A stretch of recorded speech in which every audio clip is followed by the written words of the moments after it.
ఓం సాయిరామ్. శ్రీ మాతృ సాయి సాయి సమర్థుని నిత్య పారాయణ గ్రంథం. నవవిధ భక్తులు.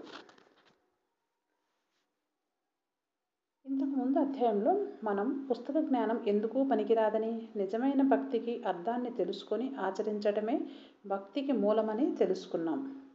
దీనికి సంబంధించినదే ఒక కథ ఇప్పుడు విందాం.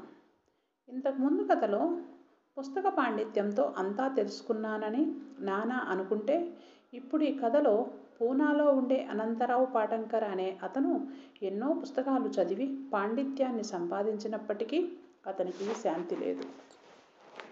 ఎందుకంటే అతను వాటి సారాంశాన్ని సరిగా అర్థం చేసుకోలేకపోవడం వల్ల ఆచరణ తెలియక తికమడుక పడుతున్నాడు.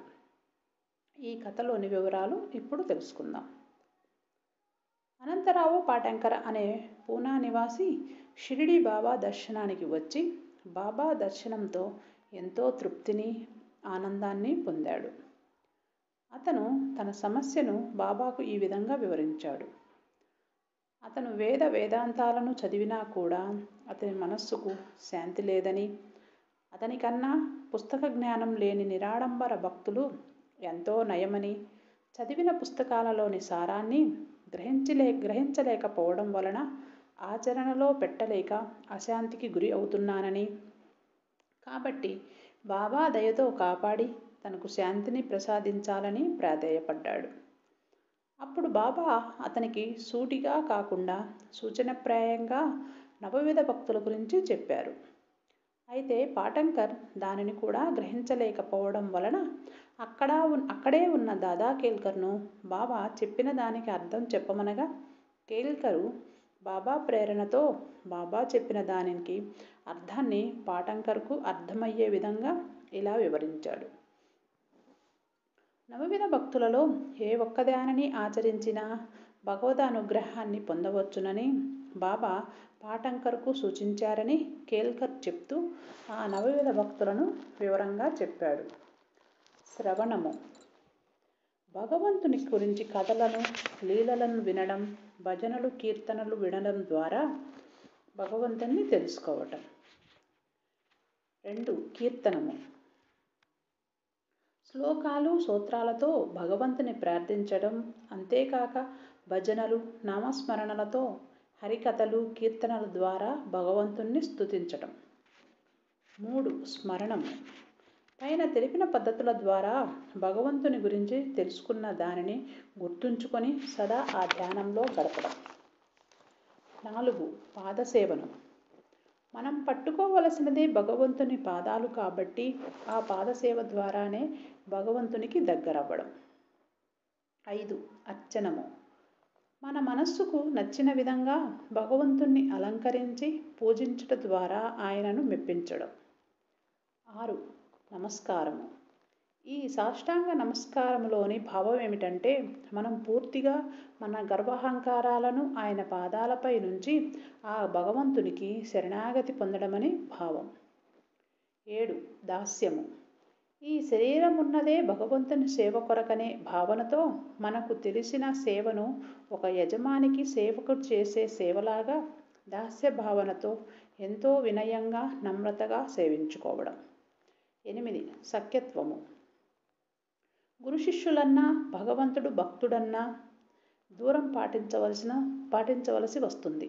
అలా కాక స్నేహ భావనతో భగవంతుని ఆరాధించటం వలన అరెమరికలు లేని ప్రేమ, స్నేహ భావాలతో భగవంతుని ఆరాధించడం ద్వారా భగవంతునికి దగ్గరవ్వడం. 9. ఆత్మనివేదనం.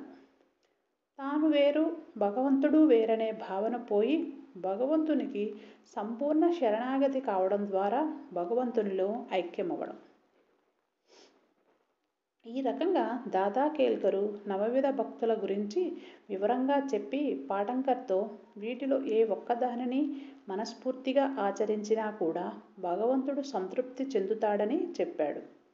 అంతేకాక భక్తి లేకుండా చేసే జపము, యోగము, పారాయణలు, ఉపన్యాసాలు అన్నీ వ్యర్థమేనని చెప్తూ నవవిధ భక్తులలో ఏదైనా ఒక దానిని అనుసరించి ఆచరణలో పెట్టగలిగితే అతనికి మనస్థైర్యం, శాంతి కలుగుతాయని వివరించాడు.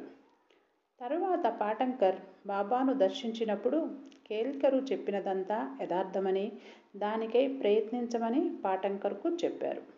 అప్పుడు పాటంకర్ బాబా ఆశీర్వాదంతోనే తాను నవవిధ భక్తులను ఆచరించగలుగుతానని, లేకపోతే ఆ పని తనకు అసాధ్యమని వేడుకోగా, బాబా అతని నిగర్వానికి సంతోషించి అతన్ని ఆశీర్వదించి అతనికి శాంతి క్షేమాలు కలుగుతాయని అభయమిచ్చి పంపించారు.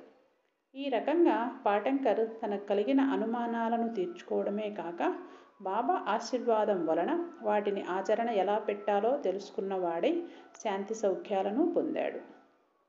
పాండిత్య గర్వం లేకుండా ఎంతో వినమ్రంగా అతడు వేడుకున్న విధానానికి బాబా సంతోషించి అతని అనుమానాలు తీర్చి అతనికి మేలు చేశారు. బ్రహ్మజ్ఞానము. నవవిధ భక్తుల ద్వారా భగవంతుణ్ణి పొందడమెలాగో తెలియచేసిన బాబా అతని నిగర్వానికి సంతోషించారు. ఇప్పుడు ఈ కథతో ధనగర్వంతో ఉన్నతను బ్రహ్మజ్ఞానాన్ని ఇవ్వమని కోరగా, బాబా ఏ రకంగా అతనికి బ్రహ్మజ్ఞానం బోధించారో తెలుసుకుందాం. సకల ఐశ్వర్యాలతో తులదూకుతున్న ధనికుడొకడు ధనము, తోటలు, పొలాలు, మిద్దెలు అన్నీ సంపాదించి వాటిని అనుభవిస్తున్నాడు. అతనికి లౌకికంగా ఇంకేమీ అక్కరలేదు. ఆ సమయంలో అతనికి బాబా కీర్తి గురించి తెలిసినది. బాబా ఎవరేది కోరితే వారికి దానిని ప్రసాదిస్తానని తెలిసి అతను షిరిడీకి వెళ్ళి తనకు బ్రహ్మజ్ఞానాన్ని తెలపమని బాబాను కోరుతానని తన స్నేహితుడితో చెప్పాడు.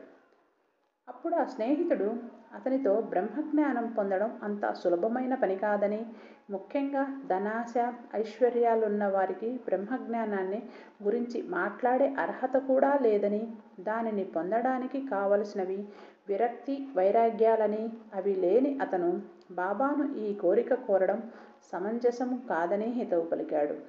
కానీ ఆ ధనవంతుడు తన స్నేహితుని మాట లెక్క చేయకుండా రాను పోను టాంగాను కుదుర్చుకొని షిరిడీకి వెళ్ళి బాబా పాదాలకు సాష్టాంగ నమస్కారం చేసి ఎటువంటి మొహమాటం లేకుండా బాబాతో ఇక్కడికి వచ్చిన వారేది కోరితే అది ఇస్తారని తెలిసి ఇంత దూరం ప్రయాణం చేసి వచ్చానని, బాబా తనకు తొందరగా బ్రహ్మజ్ఞానాన్ని ప్రసాదిస్తే తను పడిన శ్రమకు ఫలితం ఉంటుందని అన్నాడు. అప్పుడు బాబా అతనితో ఎంతో ప్రసన్నంగా తన దగ్గరకు ఉద్యోగం, ఆరోగ్యం, ధనము ఇలాంటి ప్రాపంచిక విషయాలను కావాలని మాత్రమే అడుగుతారు. కానీ బ్రహ్మజ్ఞానం కావాలని పారమార్థిక విషయాలపై ఆలోచించేవారు చాలా తక్కువ. కాబట్టి అతనిలా వాటిని కోరుకునే వారిని చూస్తే బాబా తనకెంతో ఆనందమని చెప్పి అతనికి తప్పకుండా బ్రహ్మజ్ఞానాన్ని చూపిస్తానని చెప్పారు. ఇప్పుడే బాబా ఒక చిన్న చమత్కారాన్ని చూపించారు. బాబా తనకు 5 రూపాయల అప్పు కోసం అతని ముందు ఎంతగానో ప్రయత్నించినప్పటికీ బాబాకు ఆ 5 రూపాయలు అప్పు దొరకలేదు. ఈ బ్రహ్మజ్ఞానం కోసం వచ్చిన అతని దగ్గర డబ్బుండి కూడా ఒక్క పైసా కూడా బయటకు తీయకపోగా బాబాను బ్రహ్మజ్ఞానాన్ని చూపించమని తొందర పెట్టసాగాడు. అతను తన అవసరం కోసం బాబా దగ్గరకు వచ్చినప్పుడు కూడా బాబాకు ఎంత అవసరమైతే 5 రూపాయల కోసం అంత ప్రయత్నిస్తున్నారో అన్న ఆలోచన కూడా లేకుండా బాబాకు తన దగ్గరున్న డబ్బులోంచి 5 రూపాయలు తీయకపోగా ఇంకా బాబాను తొందర పెట్టసాగాడు. అప్పుడు బాబా అతనికి చాలా స్పష్టంగా అర్థమయ్యే విధంగా బ్రహ్మజ్ఞానాన్ని విడమర్చి చెప్పారు. బ్రహ్మమును చూడాలంటే 5 వస్తువులు తప్పనిసరిగా సమర్పించుకోవాలి. అవేమిటంటే పంచప్రాణాలు, వాటి మీద మమకారం, పంచేంద్రియాలు, వీటిపై కోరిక, మనస్సు దురాలోచనలు వదలడం, బుద్ధి సరైన దారిలో నడిపించేలా ఉంచుకోవడం, అహంకారము, గర్వహంకారాలను పూర్తిగా వదులుకోవడం. ఈ 5ంటిని ఎప్పుడైతే వదులుకోగలుగుతామో అప్పుడు మనము భగవంతుణ్ణి పొందవచ్చు. అంతేకాక భగవత్ సాక్షాత్కారం కావాలనే విపరీతమైన పట్టుదల మనకుండాలి. మన ప్రవర్తనను మనం సరియైన మార్గంలో ఉంచుకొని మనస్సును పవిత్రపరచుకుంటే సద్గురువు సాయంతో భగవంతుని కటాక్షం పొందగలమని బాబా విడమర్చి చెప్పారు. ఈ విధంగా ఉపదేశించిన తరువాత బాబా ఆ పెద్ద మనిషితో ఇందాక తాను అడిగిన 5 రూపాయలకు 50 రెట్లు అతని జేబులో ఉందని దానిని బయటకు తీయమని చెప్పారు. ఆ పెద్ద మనిషి తీసి చూడగా సరిగ్గా 35 రూపాయల నోట్లు ఉన్నాయి. అప్పుడతను బాబా సర్వజ్ఞత్వానికి ఆశ్చర్యపోయి తన పేరాశకు లోభత్వానికి ఎంతగానో సిగ్గుపడ్డాడు. అప్పుడు బాబా అతనితో ధనంపై మమకారాన్ని, ఆశను పూర్తిగా వదలనంత వరకు అతను బ్రహ్మజ్ఞానాన్ని పొందలేడని చెప్పి, కాబట్టి అతను మొదట వీటిని జయించాలని హితవు పలికారు. ఇక్కడ బాబా చేసిన చమత్కారం ఏమిటంటే, బాబా అతనితో అతనికి ఆశ, మమకారాలు ఉన్నాయి కాబట్టి అతను బ్రహ్మమును పొందలేడని చెప్తే అతను ఒప్పుకునేవాడు కాదు. అందుకే బాబా 5 రూపాయల కోసం ప్రయత్నించి అతను వాటిని ఇవ్వకపోయినా అతనికి బ్రహ్మజ్ఞానాన్ని వివరించి అతని జేబులో ఉన్న ధనాన్ని ఖచ్చితంగా ఎంతుందో చెప్పడం వలన అతను తన తప్పును తెలుసుకొని సిగ్గుపడ్డాడు. అంతేకాకుండా అతని స్నేహితుడు చెప్పినట్లుగా అతనికి బ్రహ్మజ్ఞానం పొందే అర్హత నిజంగా లేకపోయినా కూడా బాబా అతనికి వచ్చిన మంచి ఆలోచనను సమర్థిస్తూ అతనికి బ్రహ్మజ్ఞానాన్ని బోధించడమే కాక అతని తప్పు ప్రత్యక్షంగా అతనికి తెలియజేశారు. దీని వలన అతను తన తప్పును తెలుసుకోవడమే కాక సంతోషంతో ఆ తప్పును సరిదిద్దుకున్నాడు. ఈ రకంగా అతను తాను మేలు పొందడమే కాక ఆ సమయంలో ద్వారకామాయిలో ఉన్న వారందరికీ కూడా బ్రహ్మజ్ఞానాన్ని తెలుసుకునే అవకాశాన్ని కలిగించాడు. అతను ఎంతో తృప్తితో సంతోషంగా బాబాకు నమస్కరించి షిరిడీ వదిలాడు. ఒక్కసారి దర్శనంతోటే అంతటి ఫలితాన్ని అందించిన మాతృసాయికి వందనాలు. త్వమేవ సర్వం మమ దేవ దేవ. ఓం సాయిరామ్.